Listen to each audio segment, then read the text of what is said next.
അല്ലാഹുവിന്റെ കോടതിയിലേക്ക് കൊണ്ടുവരികയാണ് മൂന്നാമത്തെ വിഭാഗത്തെ. അല്ലാഹുവിന്റെ റസൂല് പറയുന്നു, യുഹ്സറൂന മിൻ ഖുബൂരിഹിം ബുത്തൂനുഹും മിസ്ലുൽ ജിബാൽ. പർവ്വതം പോലെ വയറ് വളർന്നിരിക്കുകയാണ്, പർവ്വതം പോലെ വളർന്നിരിക്കുകയാ. മുആദ് റളിയല്ലാഹു അൻഹു ചോദിക്കുന്നു, നബിയേ, അവരുടെ വയറ്റിന്റെ അകത്ത് എന്താണ് റസൂലേ? അല്ലാഹുവിന്റെ റസൂല് പറഞ്ഞു കൊടുക്കുന്നു, മലൂവത്തൻ മിനൽ ഹയ്യാതി വൽ അഖാരിബി. പാമ്പുകളും തേളുകളും കൊണ്ട് വയറ് നിറഞ്ഞിരിക്കുകയാണ്. ആ വയറുകളാണെങ്കിലോ പർവ്വതം പോലെ വളർന്നിരിക്കുകയാ. എന്റെ പ്രിയമുള്ള മുസ്ലിമേ, അല്ലാഹുവിന്റെ പള്ളിപ്പറമ്പിൽ നിന്ന് എഴുന്നേറ്റ് വരുമ്പോ വയറുകൾ പർവ്വതം പോലെ വളർന്ന് വലുതായി വരുന്നവരാരാ?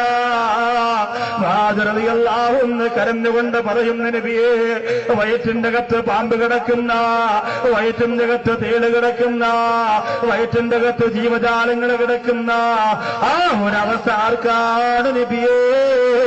അല്ലാഹുവിന്റെ റസൂല് പറഞ്ഞു കിടക്കുകയാ.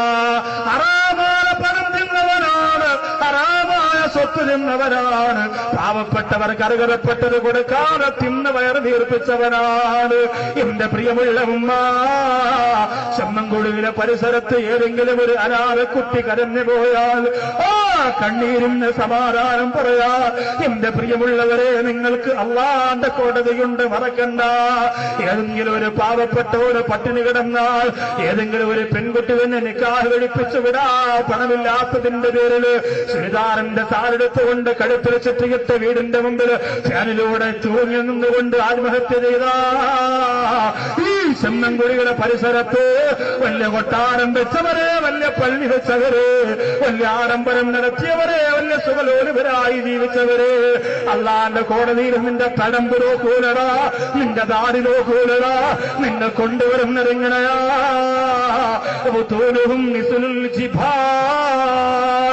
പർവ്വതം പോലെ വളർന്നു പോലെ വയറുമായി കൊണ്ടുവരികയാ. എന്നിട്ട് അതിന്റെ അകത്തേക്ക് പാമ്പുകളെയും തേളുകളെയും കുത്തി നിറയ്ക്കുകയാ. സഹോദരിമാരെ, ഭർത്താവിനോട് പറഞ്ഞറിയപ്പെട്ട സ്വത്ത് കൊടുക്കാ പറയടേ, പാവപ്പെട്ടവർക്ക് കൊടുക്കാനുള്ള സ്വത്ത് കൊടുക്കാ പറയടേ, സക്കാത്ത് കൊടുക്കാ പറയടേ.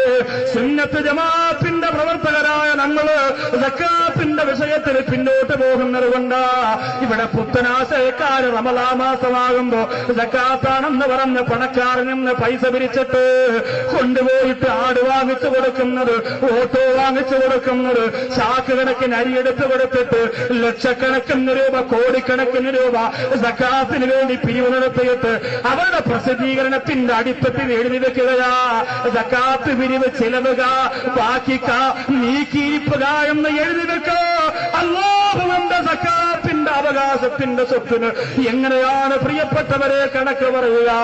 എന്റെ സഹോദരങ്ങളോട് പറയുക, റമളാൻ മാസമാകുമ്പോ 1000 രൂപയുടെ ചില്ലറ മാറിയിട്ട് വീട്ടിന്റെ സിറ്റ് ഔട്ടിലിരുന്ന് വരുന്നവർക്ക് നായ്ക്ക് ചോറിട്ട് കൊടുക്കുന്ന പോലെ വലിച്ചെറിഞ്ഞു കൊടുക്കുമ്പോ എന്തൊരു അഹങ്കാരമാണ് അതിന്റെ മുഖത്ത്!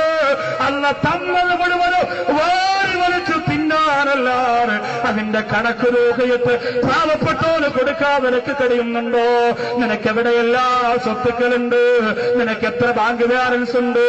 സുബ്ഹാനല്ലോ, അതിന്റെ കണക്കെടുത്ത് നോക്കിയാൽ ചെമ്മൻകുഴിയുടെ പരിസരത്ത് ഒരു പാവപ്പെട്ട മുസ്ലിമും പിന്നെ കരയേണ്ടി വരില്ല. ഒരു പള്ളിയുടെ സർട്ടിഫിക്കറ്റും നമുക്ക് സീലടിച്ചു കൊടുക്കേണ്ടി വരില്ല. ഓരോ മഹല്ലുകാരും നോക്കിയാൽ മതിയായിരുന്നല്ലോ, നോക്കൂല.